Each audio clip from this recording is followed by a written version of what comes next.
টাঙ্গাইলে অতিরিক্ত লোডশেডিংয়ে অতিষ্ঠ হয়ে উঠেছে জনজীবন। 12 থেকে 16 ঘন্টা পর্যন্ত দেয়া হচ্ছে লোডশেডিং, আবার কোথাও এর পরিমাণ গিয়ে দাঁড়াচ্ছে 18 ঘন্টায়। এতে করে চালের মিলগুলোতে উৎপাদন নেমে এসেছে অর্ধেকে। অন্যদিকে কুড়িগ্রামে বাণিজ্যিক উৎপাদনের পাশাপাশি ব্যাহত হচ্ছে শিক্ষার্থীদের লেখাপড়া। নিরবচ্ছিন্ন বিদ্যুৎ সরবরাহের দাবি গ্রাহকদের। প্রতিনিধিদের পাঠানো তথ্যচিত্রে জানাচ্ছেন আবরার মাহি। 72 ঘন্টা ময়েশ্চার লক সমৃদ্ধ লিলি বডি ওয়াশ, শিয়া বাটারের গুডনেস স্কিন রিপেয়ার করে রাখে সফট ও গ্লোয়িং। টাঙ্গাইলে প্রচণ্ড গরমে ভয়াবহ লোডশেডিংয়ে বিপর্যস্ত হয়ে পড়েছে জনজীবন। লোডশেডিংয়ের কারণে স্বাভাবিক মেশিন চালাতে না পেরে রাইস মিলগুলোতে উৎপাদন নেমে এসেছে অর্ধেকে। ফলে ব্যবসায়ীদের চাহিদা অনুযায়ী চাল সরবরাহ করতে পারছেন না মিল মালিকরা। ভয়াবহ লোডশেডিং থাকায় ঠিকমতো কাজ করতে না পারায় আয় কমে গিয়ে সংসার চালাতে হিমশিম খাচ্ছেন শ্রমিকরা। আর রাইস মিল মালিকরা বলছেন, ঘন ঘন লোডশেডিং এর কারণে মিল চালু রাখা আর সম্ভব হচ্ছে না। কারেন্ট না থাকার কারণে আমাদের অনেক সমস্যা হয়েছে।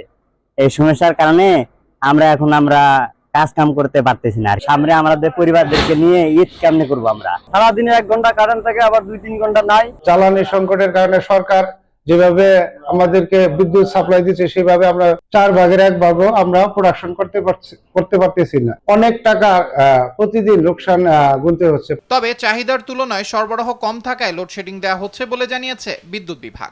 প্রতি 26-এর মধ্যে আমরা ধরেন 26-এর মধ্যে আমরা পাচ্ছিল 12-13, মানে সারাদিন পাচ্ছি 12-13, রাতে গেলে হয়তো 14 বা এরকম, সর্বোচ্চ 15 আর কি। 10-11 মধ্যে সবসময় আমাদের একটা লোডশেড আসছে।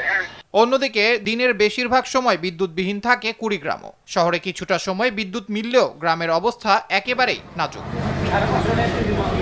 অতিরিক্ত লোডশেডিং এর কারণে চরম বিপাকে পড়েছেন আবাসিক এলাকার বাসিন্দা সহ বিদ্যুতের উপর নির্ভরশীল ক্ষুদ্র ও মাঝারি ব্যবসায়ী ও স্কুল কলেজের শিক্ষার্থীরা। এসএসসি পরীক্ষা শুরু হয়েছে, এই কারেন্ট না থাকাতে শিক্ষার্থীরা অনেক কষ্টে দুর্ভোগে ভুগতেছে।